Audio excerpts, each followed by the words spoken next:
World express channel में आपका स्वागत है। नेपाल की खास खबरें जो वर्ल्ड मीडिया नेपाल ब्यूरो प्रमुख देवेन किशोर ढुंगाना द्वारा प्रस्तुत हैं, आपकी प्रतिक्रियाओं का स्वागत है।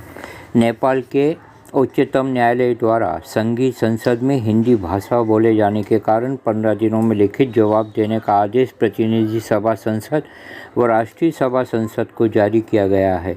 न्यायाधीश प्रकाश कुमार ढुंगाना के एकल पीठ ने उक्त आदेश जारी करते हुए जवाब महाधिवक्ता के कार्यालय मार्फत लिखित में प्रस्तुत करने को कहा है। नेपाल की संसद में सांसद सरिता गिरी एवं अमृता अग्रहरि के द्वारा नेपाल द्वारा जारी किए गए नक्शे पर संसद में अपनी धारणा रखी थी, जिसके बाद जनता समाजवादी पार्टी ने सीमा विवाद पर बोलने के मुद्दे पर सरिता गिरी पर कार्रवाई की बात कर डाली थी। वहीं एक सांसद के द्वारा नेपाल की संसद में भारतीय बेटी की दादागिरी नहीं चलने तक की बात तक कही गई थी, जिसके उपरांत नेपाल में नया नागरिकता कानून लाया गया। वहीं हिंदी भाषा के विरोध में नेपाल के दो अभिभाषक केसर जंगकेसी लोकेंद्र बली के द्वारा नेपाल के संविधान में देवनागरी लिपि को सरकारी कार्य में भाषा प्रयोग करने व संसद में नेपाली भाषा बोलने व इससे पहले हिंदी भाषा में बोले गए वक्तव्य के ऑडियो को संसद सचिवालय के अभिलेख से हटाने के लिए उच्चतम न्यायालय में याचिका दायर की गई है।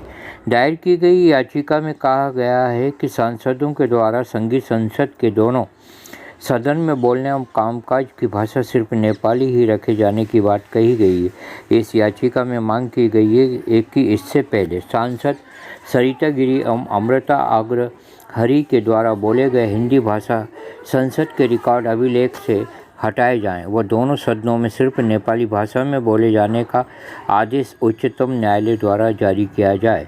Doctor CK. राउत के नेतृत्व में रहे जनमत पार्टी के साथ आबद्ध 7 केंद्रीय सदस्यों ने पार्टी का परित्याग कर दिया है। नवलपरासी पश्चिम जिला के अंतर्गत नवलपरासी में आयोजित एक कार्यक्रम में संबोधित करते हुए असंतुष्ट पक्ष द्वारा पार्टी परित्याग की यह घोषणा की गई है। असंतुष्ट पक्ष का कहना है कि पार्टी अध्यक्ष डॉक्टर राउत एवं सरकार के मध्य 1 साल पूर्व संबंध सुधार की सहमति नहीं थी। पार्टी परित्याग करने वालों में कैलाश महतो, ध्रुव प्रसाद गौड़, राजमीत पासवान, हकी उल्लाह, सतीला यादव, दिनेश प्रसाद यादव, संजय कुमार साहब प्रमुख हैं। इन सभी का कहना है डॉक्टर राउत के नेतृत्व में जनमत पार्टी अच्छा कार्य नहीं कर रही है।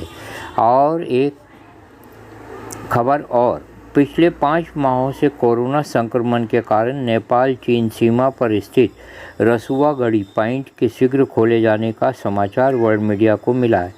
रसुवा के जिला प्रमुख अधिकारी हरिप्रसाद पंत ने बताया, दोनों नेपाल चीन राष्ट्रों के मध्य 1 जुलाई से नेपाल चाइना मैत्री पुल खोले जाने की चर्चा हो चुकी है। रसुवा के चीफ कस्टम अधिकारी पुण्य विक्रम खड़का ने कहा है कि फिलहाल कर्मचारी और ड्राइवरों को आने जाने की अनुमति दी जाएगी।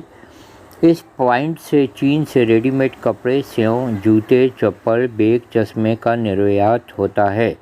और एक बहुत बड़ी खबर नेपाल से अभी वर्ल्ड मीडिया को मिली है। नेपाल भारत सीमा के रास्ते से जैश ए मोहम्मद के 6 खूंखार आतंकी बिहार राज्य भारत में घुसपैठ करने में सफल हो चुके हैं। इस सनसनीखेज खबर से नेपाल दहल गया है और भारत में भी सतर्कता का माहौल है। नेपाल का सुरक्षा बल अलर्ट होकर मुस्तैदी से इन आतंकियों के बारे में सुराग लगा रहा है। बताते हैं, ये आतंकी नेपाल भारत सीमा नाका से नेपाल आने के बाद बिहार में कोई खून खराबा करने की फिराक में इससे हड़कंप मच गया है।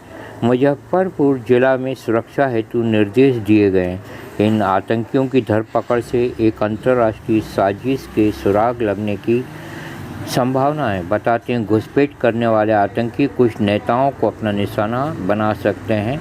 बताइए ये खबरें आपको कैसी लगीं। जय भारत, जय नेपाल।